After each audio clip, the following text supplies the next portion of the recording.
Hi, my name is Cami and I have anorexia nervosa. Anorexia nervosa, otherwise known as just anorexia, is an eating disorder that has to do with food restriction, compulsive exercise, obsessing about weight and calories, and so on. Anorexia has influenced my life in a lot of ways, like school and having fun and dance.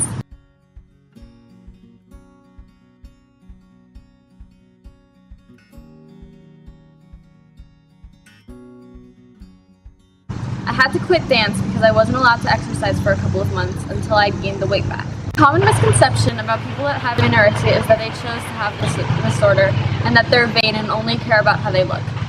That couldn't be further from the truth. Hi, my name is Maggie Buckridge and I have generalized anxiety disorder. Generalized anxiety disorder is characterized by excessive and constant worrying that affects day-to-day activities. Anxiety makes my day more difficult when I'm in school, trying to take tests, interact with friends. Anxiety disorders are the most common form of mental illness and affect 18% of the population. For people who don't suffer from any kind of anxiety disorder, it's difficult to understand what people go through, but one important thing to remember is that we're just like everybody else, and that when we get stressed out, it's not because of you and it's not anyone else's fault. It's simply us reacting to situations in a way that most people wouldn't.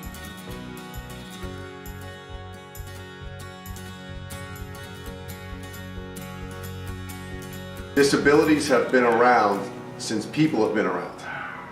So you're talking about tens of thousands of years where there's been people and there's always been disabilities. You know, back in the older days, if you had a disability, it was thought to be, someone would have thought you were a criminal, or you could have been, jailed or something along those lines. But now we understand more about these disabilities, and what we're starting to see is it has nothing to do with intelligence.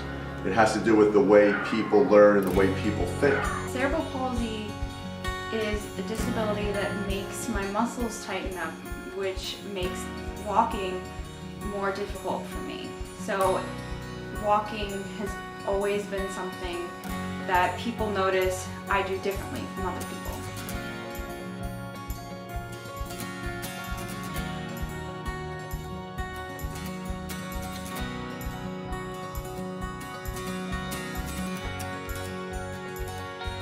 What I would want someone who doesn't have cerebral palsy to know is that I am the same as they are. I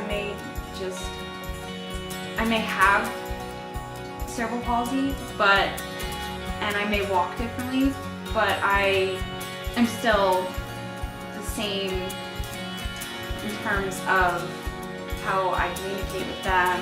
I'm just as friendly as they are, and I'm still somebody that wants friends and wants, to be understood. Hi, my name is Wendy and I have ADHD. ADHD impacts my life because it just makes everything that much more difficult, especially for schoolwork, because I have to sift through all of the extra information in my head to reach the information that I actually need for the test or for the worksheet or whatever I'm trying to work on.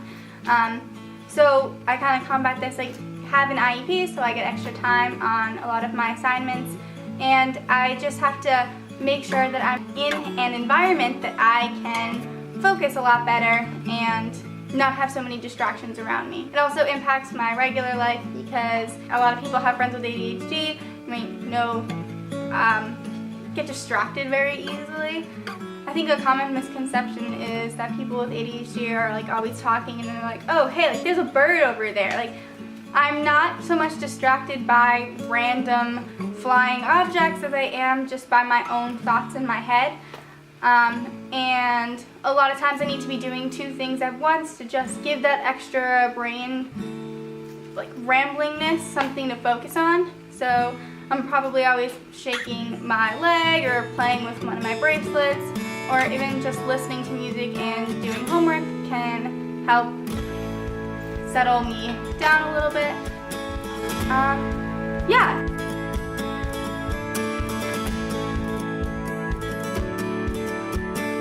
The biggest thing that we always talk about in school is everybody has strengths and weaknesses. And some people across the board, some people do things really well, and some people don't do things as well, and they might need more time or look at things a bunch of different ways before they actually can get it.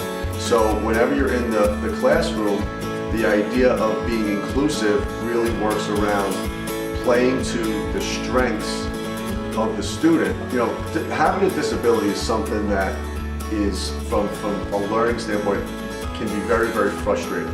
You know, sometimes, especially with younger students, they don't know exactly, you know, early on why they're struggling with certain things or certain information. It's a very frustrating thing, because sometimes people who don't understand disabilities might think that that child doesn't care, or they're not trying, or they're not giving their best effort.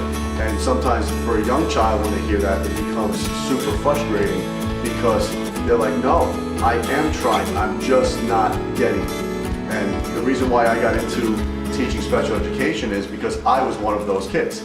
And when I was never classified, and I never got classified with a disability, but looking back, I probably would have if I would have gone to school in 2018. And I know firsthand how frustrating it is when you don't get something the first time, and you don't get it, or you don't see it the way everybody else sees it. So that motivated me when I was in school to take on classes and learn, because I know how those kids feel and how frustrating it can be.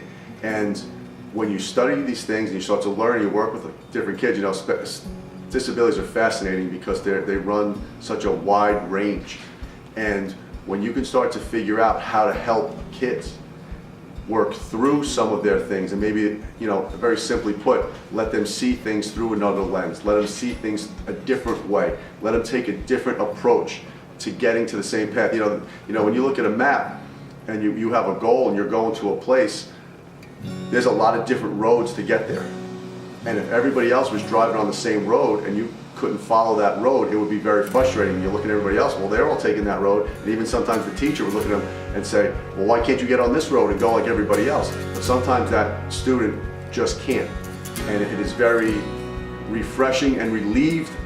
They want to get there too. They don't want to get there any less, any slower. They want to get to the same point. But it is very relieving, you know, students are relieved when they can see, hey, you know what, maybe I can't get there on that road, but you're showing me another way, and this way I can get there. I can get to the same spot. I might not be going the same road as a lot of other students here, but at the end of the day, I'm going to be able to get to the same point, and that's really what the whole goal is, all right, to get from point A to point B.